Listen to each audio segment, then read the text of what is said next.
네, 오늘 이 저녁 함께 예배드리는 여러분들에게 하나님의 은혜와 평강이 함께 하시기를 바랍니다. 요즘에도 가수나 연기자, 코미디언 등의 재능을 발굴하는 프로그램들이 많이 있습니다. 그런데 기억에 남는 장면이 한 장면이 있는데 2009년 영국 서바이벌 프로그램 브리티시 갓 탤런트에 출연한 수잔 보일이라는 여성이 나왔던 장면입니다. 직업도 없고 당시 47세의 노처녀였던 수잔 보일이 자기 차례가 되어 무대로 나오는데 머리에 빗질도 하지 않은 것이 헝클어진 헤어스타일, 전혀 가꾸지 않은 넉넉한 몸매, 또 유행이 지난 옷차림으로 걸어 나왔습니다. 그것을 본 관중들이 술렁이기 시작했습니다. 심사위원이 물었습니다. 꿈이 무엇입니까? 그러자 수잔 보일은 가수가 되는 것입니다 라고 답했고, 그것을 들은 심사위원과 관객들은 좀 어이가 없다는 표정을 지었습니다. 그런데 반주가 시작되고 이 수잔이 뮤지컬 레미제라블에 나오는 나는 꿈을 꾸었네의 첫 소절을 부르는 순간 모든 관중들과 심사위원들의 입이 딱 벌어졌습니다. 맑고 청아한 음색, 그리고 뛰어난 가창력에서 나오는 감미로운 멜로디에 관객들은 탄성과 함께 일어서서 박수를 보내기 시작했고, 아주 까다롭게도 소문난 심사위원들도 그녀가 노래하는 내내 감탄하며 입을 다물지 못했습니다. 수잔은 자기가 부른 나는 꿈을 꾸었네 라는 노래처럼 오랜 꿈을 이루고 새로운 인생의 막을 열었고 그 왕성한 활동을 펼쳤습니다. 오늘 본문의 이스라엘 백성에게도 그들의 가슴 속에 늘 떠나지 않고 그들을 움직여온 꿈이 있었는데, 그것은 바로 젖과 꿀이 흐르는 약속의 땅 가나안에 들어가는 것이었습니다. 지금까지 이스라엘은 가나안 정복 전쟁의 첫째 목표인 여리고성으로부터 약 13km 떨어진 시딤에 진을 치고 있었습니다. 거기에서 여호수아는 여리고성으로 2명의 정탐 꿈을 보냈고 3일 후 돌아온 그들로부터 상황을 보고받았는데, 여리고성 사람들은 이스라엘 군대가 온다는 소식을 듣고 공포에 질려 이미 전의를 상실한 상태라고 보고했습니다. 그러자 여호수아는 즉시 전 이스라엘 백성들에게 행군 명령을 내려 시딤에서 요단까지 지체하지 않고 이동하게 됩니다. 당시 군대만 60만 명이었으니까 여성과 아이들까지 다 하면 200만 명이 넘는 이스라엘 백성이었습니다. 그래서 요단강까지 이동하는데 하루 이상이 걸렸을 것이고, 마침내 요단강에 도착한 이스라엘은 거기서 진을 치고 또 3일을 보냅니다. 이 3일 동안 하나님은 무엇을 어떻게 하라는 말씀을 전혀 하지 않으십니다. 이 3일 동안 이스라엘 백성들은 그저 요단강을 쳐다보고만 있었던 것입니다. 이때 그들 중 아무도 강을 건널 수 있는 곳은 있는지, 또 강에 이 많은 사람이 건너갈 다리가 있는지 알아보러 다니지 않았습니다. 그렇다면 그들은 이때 무엇을 했을까요? 지금 200만 명이나 되는 이 무리는 스스로의 힘으로 이 강을 건널 수 없습니다. 하지만 이스라엘이 요단강가에서 3일 동안 그냥 아무것도 안 하고 시간만 보낸 것은 아닙니다. 그들은 이때 하나님의 마음을 생각했습니다. 우리의 힘으로는 엄청난 물이 흐르는 이 요단강을 건널 수 없다. 그렇다면 이곳까지 우리를 인도하신 하나님께서는 과연 우리를 위해 어떤 계획을 준비하고 계신 것인가? 이 3일 동안 하나님을 기다리며 그분의 마음을 헤아려 보는 시간을 가졌던 것입니다. 우리는 이 세상을 살면서 때로 하나님을 기다려야 할 시간이 있습니다. 우리는 굉장히 급합니다. 이게 지금 빨리 이루어져야 하고 이 일이 빨리 진행돼야 하는데 왜 이렇게 답답하고 왜 이렇게 안 되지? 라고 할 때 그럴 때가 있습니다. 그러나 그때는 하나님의 시간을 기다려야 할 때인 것입니다. 하나님은 우리만큼 그렇게 급하지 않으실 때가 많습니다. 정말 어떤 때는 내가 할 수 있는 일이 아무것도 없는 상황이 올 때가 있습니다. 그럴 때 얼마나 답답합니까? 얼마나 막막합니까? 내가 할 수 있는 것이 없는 상황이 얼마나 괴롭고 힘든 것인지는 겪어본 사람만이 알 수 있습니다. 그러나 하나님의 사람들에게 할 수 있는 것이 없는 상황은 괴로운 시간이 아니라 사실은 축복의 시간인 것입니다. 그 시간은 오히려 하나님을 기다리는 시간이기 때문입니다. 그런데 하나님을 기다릴 줄 모르는 사람들에게는 괴롭습니다. 하지만 하나님을 기다릴 줄 아는 사람들에게는 축복의 시간인 것입니다. 이러한 시간에 우리는 간절한 기도 제목을 가지고 당연히 기도해야 합니다. 서로를 위해 기도해 줘야 합니다. 그러나 아직 응답이 이루어지지 않을 때 얼마나 답답합니까? 간절히 바라며 기도하는데 이루어지지 않는다면 얼마나 괴롭습니까? 그래서 많은 사람이 기도하다 이루어지지 않으면 포기합니다. 그 시간은 그냥 보면 인생의 공백기인 것 같고 기도 응답도 안 되니 시간 낭비인 것처럼 느껴질 수도 있습니다. 최악의 시간이라고 느껴질 수도 있습니다. 하지만 하나님을 정말로 믿는 사람, 정말로 신뢰하는 사람에게는 그 시간이 바로 하나님을 기다리는 시간, 하나님을 체험하는 시간인 것입니다.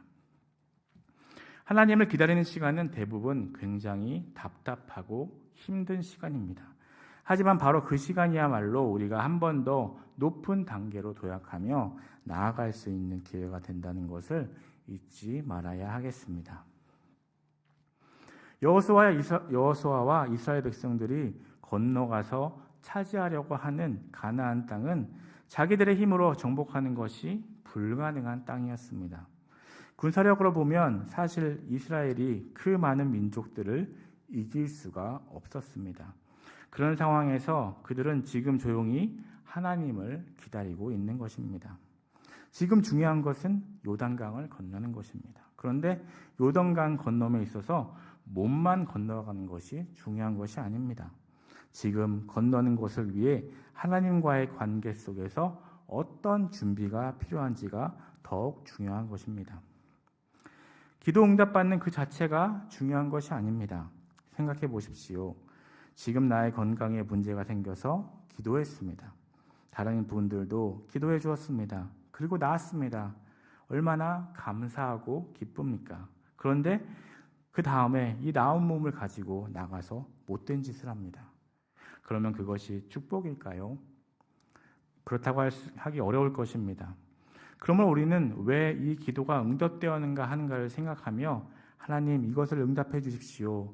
그러면 제가 더욱더 하나님을 잘 섬기고 이웃을 잘 섬기는 사람이 되겠습니다 하고 결단하면서 기도해야 기도 응답을 받았을 때 제대로 길을 갈 수 있는 것입니다. 그렇지 않으면 기도 응답을 받은 다음에 오히려 더 엉뚱한 길로 가게 되는 것입니다. 요단강을 건너는 게 중요한 것이 아니라 건넌 다음에 하나님과의 관계 속에서 어떻게 살아가야 할 것인가, 이것이 더 중요한 것입니다. 지금 요단강은 자기가 원하는 시간에 자기가 원하는 방법대로 건너는 것이 아닙니다. 하나님의 때에 하나님의 방법을 따라서 건너야 합니다. 하나님이 원하시는 방식으로 건너야 하는 것입니다. 여러분 지금 어떤 일을 기다리며 기도하고 계시다면 내 시간에 내 방법으로 건너기를 원하고 있습니까? 아니면 조금 답답하더라도 하나님의 때에 하나님의 방법으로 건너가기를 기다리고 계십니까? 내 방식대로 하는 것이 당장 좋을 것 같고 내가 원하는 대로 되는 게 좋을 것 같지만 꼭 그렇지 않습니다. 아니 그렇지 않은 경우가 더 많습니다. 하나님의 방식대로 하나님의 때에 되어야만 제대로 될 수가 있음을 우리는 항상 기억해야 하겠습니다. 이제 백성의 지도자들이 진중으로 두루 다니며 백성들에게 명령합니다. 이들이 자기 마음대로 아무 말이나 한 것이 아닙니다. 그들은 분명히 여호수아로부터 명령을 받아서 전달한 것입니다. 그 첫 번째 명령은 하나님의 언약궤를 따라가라는 것입니다. 하나님은 여호수아와 이스라엘에게 이 가나안 땅에 들어가는 방법을 가르쳐주고 계십니다. 그것은 강이 얕은 곳을 찾는 것도 아니고 다리를 놓는 것도 아니고 배를 만들어 타고 건너는 것도 아닙니다. 그것은 오직 하나님의 언약궤를 따라가는 것입니다. 굉장히 단순하면서도 이상한 명령입니다. 언약궤는 직사각형 모양의 상자로 그 속에는 하나님이 모세를 통해 주신 십계명 두 돌판이 들어 있습니다. 아카시아 나무로 만들어졌고 겉은 황금으로 입혀져 있었습니다.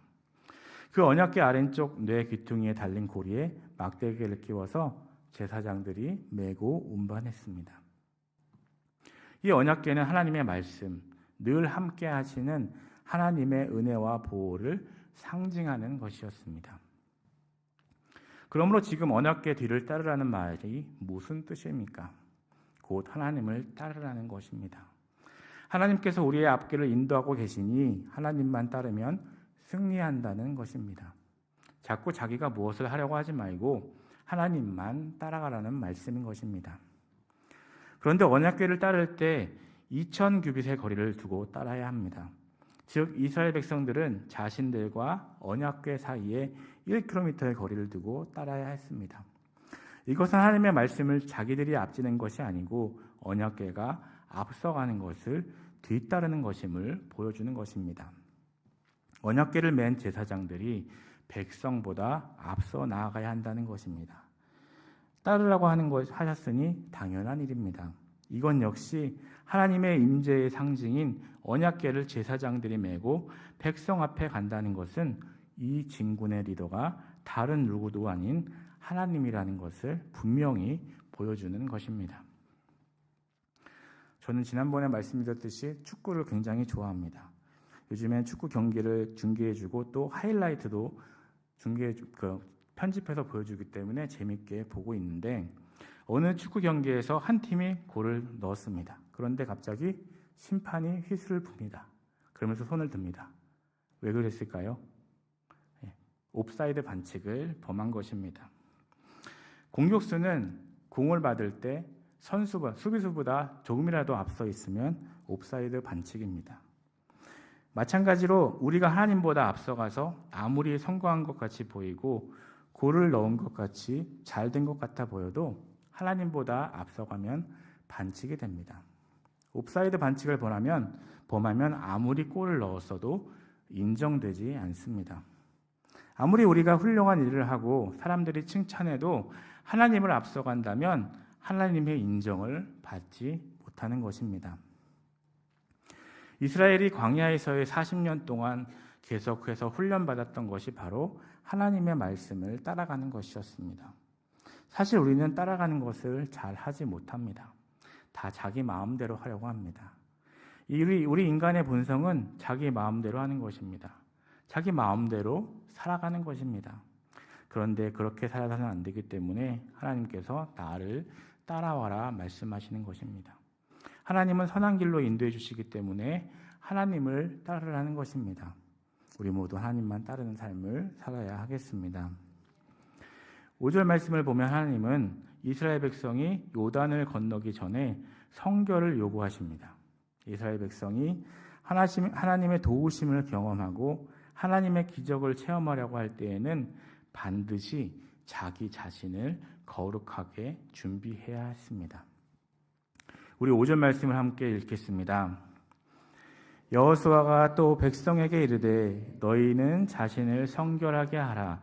여호와께서 내일 너희 가운데에 기이한 일들을 행하시리라. 아멘.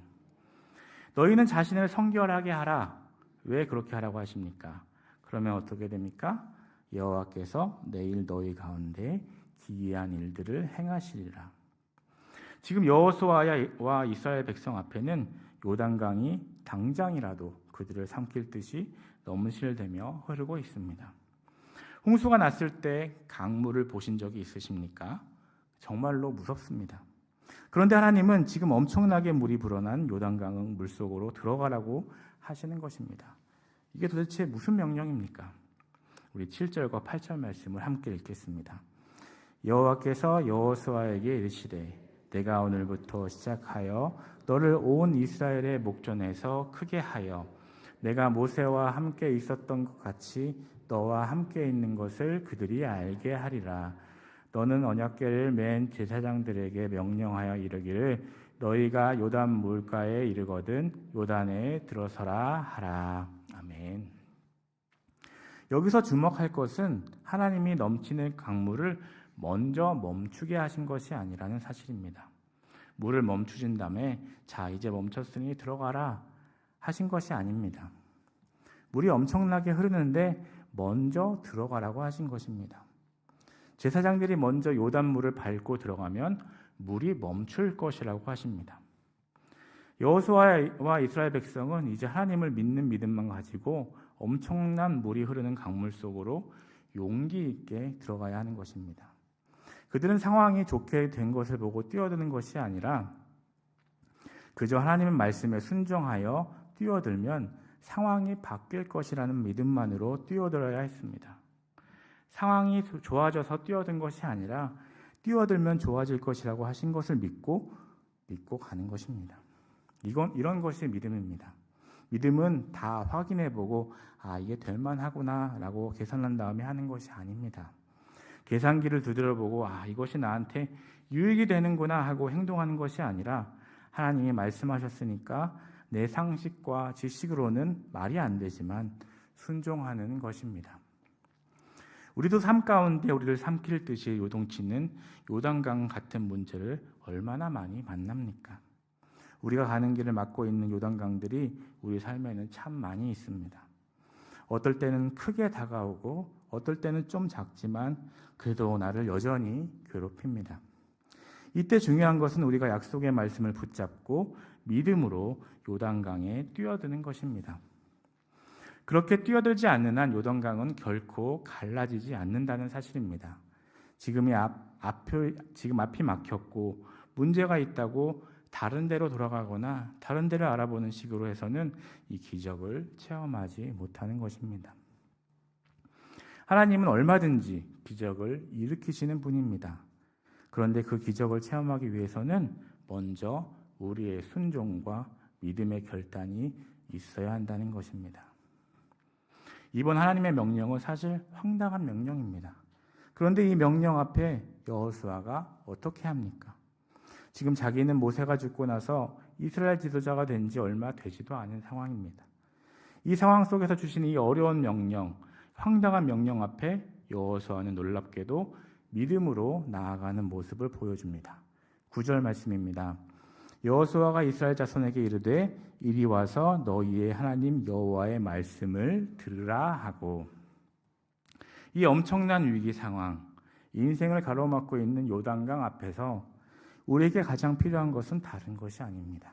그것은 바로 하나님의 말씀을 듣는 것입니다. 그런데 많은 사람이 어려움을 당하면 어떻게 합니까? 돈이나 권력이나 인맥을 의지하려고 합니다. 하나님은 아무리 사랑하시는 자녀라도 한꺼번에 모든 계획을 다 알려주시지 않습니다. 거기에는 이유가 있습니다. 다 알려줘서 교만할까 봐 또는 다 이해를 못할까 봐 그러십니다. 여호수아도 하나님의 말씀해 주시는 만큼만 알고 행동에 옮길 수 있었습니다. 한 가지를 말씀하시면 그것을 행하고 또 하나님의 음성에 귀를 기울이고 말씀을 주시면 그것을 받아 또 행하고 그렇게 한 번에 하나씩 행한 것입니다.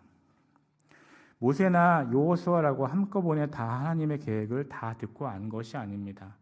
아브라함도 다윗도 그랬고 신앙의 선배들은 그랬습니다. 한 번에 하나씩 듣고 행했습니다.